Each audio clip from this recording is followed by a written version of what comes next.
அனைவருக்கும் வணக்கம். பலரும் தொலைவில் இருந்து கண்டால் பசோரிலாலை சிறு சுட்டி குழந்தை என்றுதான் எண்ணுவர். ஏன் சிலருக்கு ஓரிரு அடி விலகி நின்று பார்த்தாலே பசோரிலால் அப்படித்தான் தெரிவார். காரணம், அவரது உயரம் வெறும் 29 அங்குலம் தான். ஆனால் அவரது வயதோ ஏறத்தாழ உயரத்தை காட்டிலும் 2 மடங்கு அதிகம். ஆம், பசோரிலாலின் வயது 50. ஆனால் 5 வயதிலேயே அவரது உடல் வளர்ச்சி நின்றுவிட்டது. தனது இந்த உயர குறைபாட்டால் இன்று அவரது ஏரியாவில் பசோரிலால் ஒரு பிரபலமாகவே திகழ்கிறார். நாம் முன்னர் கூறியது போல இவரை குழந்தை என எண்ணி பிறகு உண்மை அறிந்து வியந்தவர்கள் எண்ணிக்கை எண்ணிலடங்காதது. நாம் எல்லா நேரத்திலும் பிரபலமாக இருந்தது இல்லை. எனது குறைவான உயரம் கண்டு இளம் வயதில் பலர் என்னை ஏளனமாகவும் கேலி கிண்டலும் செய்துள்ளனர். ஆனால் அவற்றையெல்லாம் கடந்து வந்து எனது குடும்பத்தின் ஹீரோவாக இருக்கிறேன் என பெருமிதமாக கூறுகிறார் பசோரிலால். எந்த ஒரு குறைபாடாக இருப்பினும் அதற்கு மருத்துவத்தில் ஒரு பெயர் இருக்கும். ஆனால் திடீரென இந்த 5 வயதில் வளர்ச்சி நின்று போன பசோரிலாலின் இந்த மருத்துவ நிலைக்கு பெயரே இல்லை என கூறப்படுகிறது. பசோரிலால் மத்திய பிரதேசத்தில் தனது அண்ணன் கோபிலால் மற்றும் அண்ணி சத்யபாயுடன் அவர்களது வீட்டில் வசித்து வருகிறார்.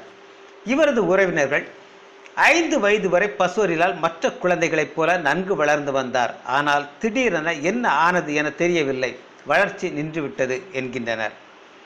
குடும்ப பொருளாதார சூழல் காரணமாக பசோரிலாலை அந்த வயதில் மருத்துவமனைக்கு அழைத்துச் செல்லவோ மருத்துவம் செய்யவோ முடியாத சூழலில் பசோரிலால் குடும்பம் இருந்துள்ளது. பசோரிலாலை சிறு வயதில் இவரது நண்பர்கள் சுற்றார் மிகவும் கேலி கிண்டல் செய்துள்ளனர். இவரை ஏலியன் என கூறிதான் அழைப்பார்கள் என பசோரிலால் தெரிவித்துள்ளார். பசோரிலாலின் அண்ணன் கோபிலால் தனது தம்பியை எண்ணி மிகவும் பெருமை கொள்கிறார். தன் குடும்பத்தில் பசோரிலால் இருப்பது தனது பெருமையான உணர்ச்சியை அளிக்கிறது என பாசத்துடன் கூறுகிறார். அருகே இருக்கும் பல கிராமங்களில் இருந்து மக்கள் பசோரிலாலை காண தனது வீட்டிற்கு வந்து செல்வார்கள். பல தரப்பட்ட மக்கள் தன் தம்பியை விரும்பி வந்து பார்த்து செல்வது தனக்கு மகிழ்ச்சியை அளிக்கிறது என்றும் கோபிலால் கூறுகிறார்.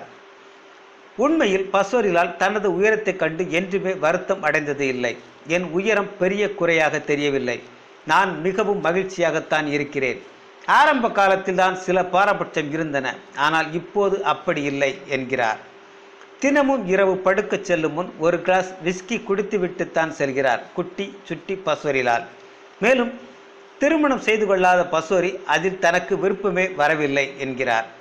உயரம் குறைவு எனினும் ஒரு இயல்பு மனிதனைப் போல தான் வாழ்ந்து வருகிறார் பசோரிலால். தினமும் தானே உழைத்து சம்பாதித்து சாப்பிட்டு வருகிறார்.